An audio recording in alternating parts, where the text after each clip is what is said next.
Bonjour.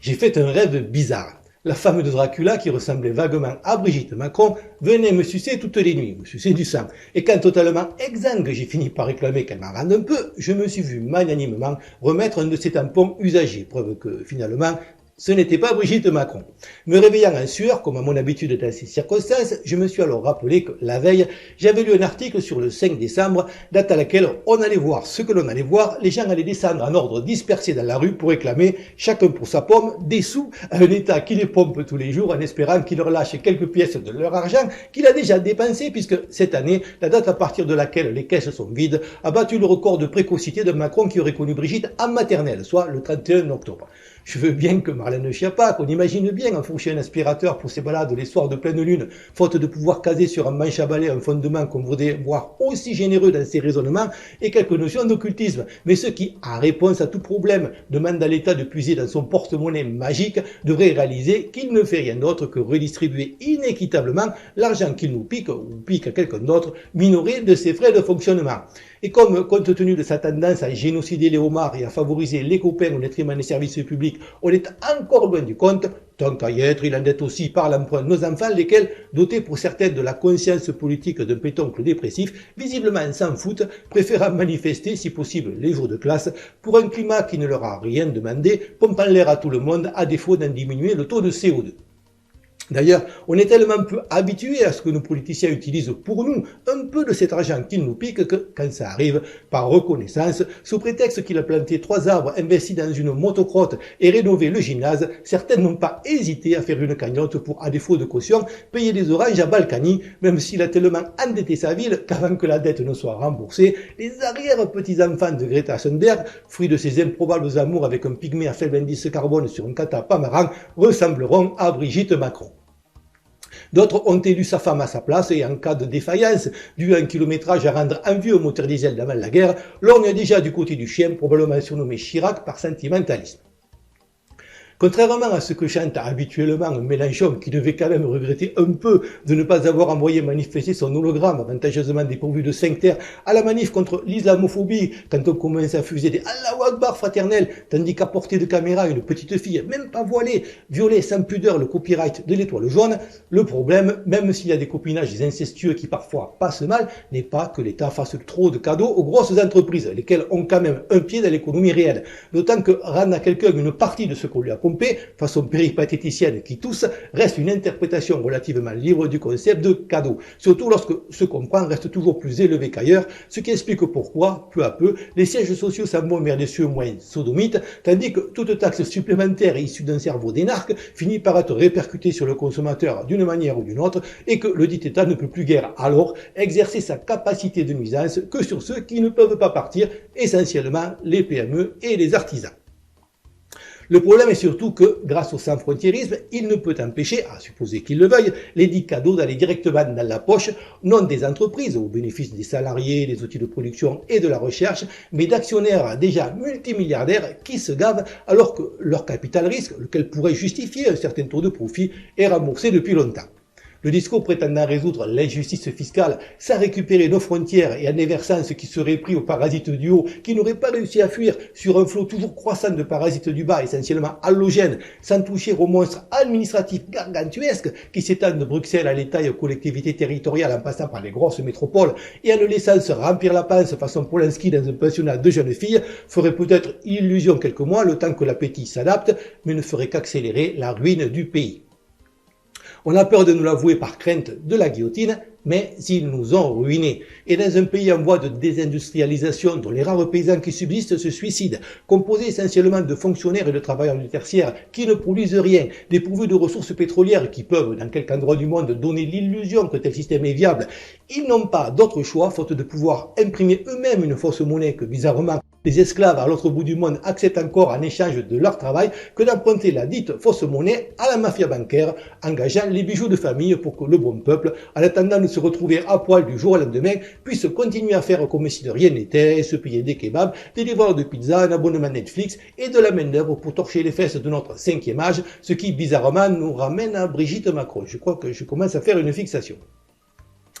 Ceux qui me suivent savent que je donne souvent comme indicateur de l'état de déliquescence de la France ces 25 000 ponts qui ne sont pas entretenus ou reconstruits si nécessaire. Eh bien, ça y est, l'un d'entre eux vient de s'effondrer à 50 km de chez moi, faisant malheureusement des victimes. Certainement la faute à un camion qui transportait des enclumes. Vous rajoutez une ou deux fientes de pigeons qui atterrissent sur le pare-choc en raison d'un petit vent de nord-nord-est pas prévu par la météo, et paf, c'est le drame. Enfoiré de pigeons. La faute n'a pas de chance. Je suppose que, comme pour les attentats, il va falloir s'habituer. Heureusement, il reste encore des sous pour payer les lacrymogènes, tant il est vrai que, d'un point de vue économique, il est plus rentable d'acheter des matraques pour taper sur les gens que de leur rendre un peu de ce qu'on leur pique.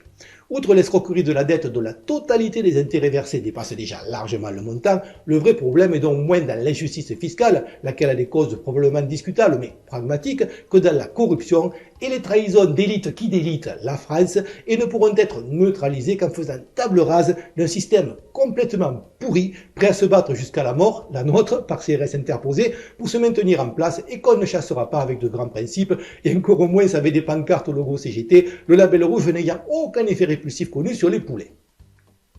Le résultat de ces trahisons, c'est que tout s'est transformé en tonneau des Danaïdes, capable d'avaler, contrairement au titre connu de Marie Minelli et la Schiappa à la ville, tous les milliards qu'on y jette sans que cela ne provoque la moindre amélioration. Quelques exemples. L'hôpital est certes en faillite, mais comme tout médicament doit faire l'objet d'une batterie de tests coûteux, imposés par lobbying et copinage, qui exclut de facto les remèdes quasiment gratuits que pourraient être, dans certaines circonstances, l'argile, le bicarbonate, le vinaigre, la silice organique, l'argent colloïdal et autres miels et vitamine C, voire dans certains cas un coup de pied aux fesses, et font qu'on n'évalue pas les propriétés curatives de tout élément bon marché et non brevetable qui, même s'il a depuis longtemps des résultats empiriques prometteurs, est interdit d'utilisation au même titre que le purin d'ortie en agriculture. Cela laisse à Big Pharma un monopole et un boulevard pour caser des médicaments de plus en plus inefficaces et de plus en plus chers, pour soigner et non guérir, ce qui est moins rentable, des maladies de plus en plus nombreuses dans un pays de plus en plus vieux, avec en oncologie, dans le traitement du sida, voire en psychiatrie, des produits qui peuvent coûter des milliers d'euros la dose ou l'injection, parfois pour prolonger dans la souffrance de 3 petits mois, la vie d'un nonagénaire de la fin serait plus douce et humaine en passant par des soins palliatifs moins rentables, et qui aspireront tous les milliards qu'on jettera dans ce puissant fond au détriment des infirmières. Sans même compter les cerises sur le gâteau que sont l'AME, le financement de l'AGPA et des changements de sexe, tandis qu'à côté de ça, les soins dentaires sont inaccessibles sans mutuelle et que ressurgissent des maladies de notre âge qui viennent s'ajouter aux conséquences croissantes de la malbouffe. Pareil pour l'éducation, premier poste budgétaire de l'État. Même si l'on doublait le budget ou décuplait le nombre de profs, eux-mêmes souvent produits d'un système déficient et incapable, profs de français compris, d'écrire 3 lignes sans faute, tant qu'on fera du nivellement par le bas et qu'on parlera davantage de choix, de LGBT et de droits de l'homme que de théorèmes mathématiques, qu'on mettra l'histoire dans le désordre, qu'on remplacera les humanités par l'humanisme, qu'on poussera en baissant le niveau de diplôme des gens qui n'en ont pas les capacités ou n'en ont pas l'envie à faire des longues études pour qu'ils ne gonflent pas trop vite les chiffres du chômage et qu'on puisse leur laver le cerveau le plus longtemps possible avec les valeurs de la République, avec pour résultat que même Hollande n'a plus le droit de s'exprimer dans les universités, peu importe les milliards qu'on jettera dedans, ça ne servira à rien.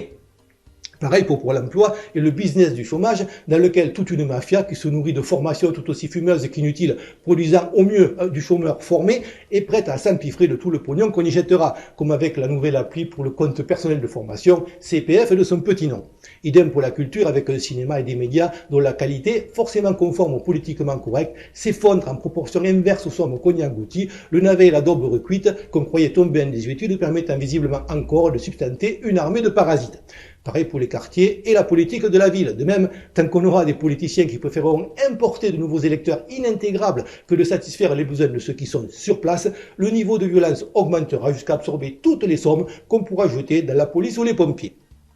Je pourrais continuer indéfiniment.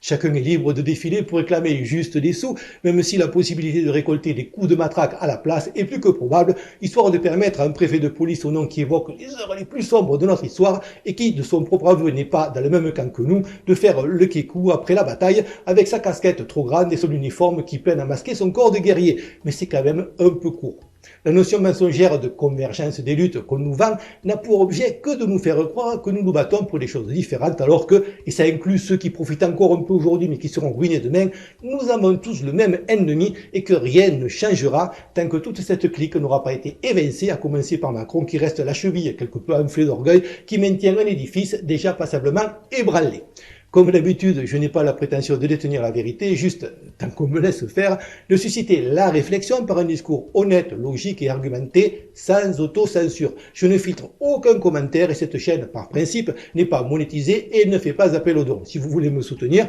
faites-le en likant, commentant et, pour les plus courageux, en partageant mes vidéos afin de toucher un plus large public, en espérant que ça puisse contribuer à faire avancer les choses. Merci encore à tous pour votre fidélité et vos encouragements. Et à bientôt, j'espère.